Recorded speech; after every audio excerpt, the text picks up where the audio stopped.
Beastar, c'est Zootopie en plus sombre. C'est la phrase que vous avez pu entendre ou dire lorsqu'on évoque Beastar. Bien que ce soit une comparaison tentante, puisque les deux œuvres ont des animaux anthropomorphes, la comparaison s'arrête là. Zootopie est très proche de ce qu'on peut trouver dans les fables de La Fontaine.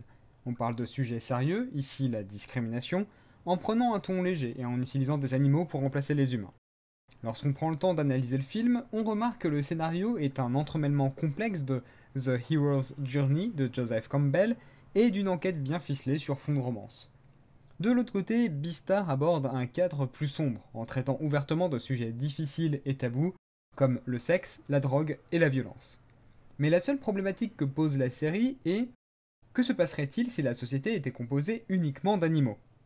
Bien que la problématique soit simple, elle n'en est pas moins intéressante, puisque toutes les intrigues vont s'articuler autour. Tous les développements de personnages en font de même et permettent d'explorer cet univers sous différents angles.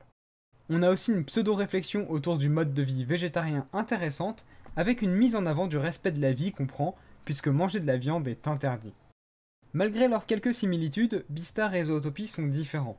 Ce serait un peu comme comparer un sphinx et un Maine Coon. Ce sont deux chats, mais avec des particularités si atypiques que la comparaison s'arrête ici.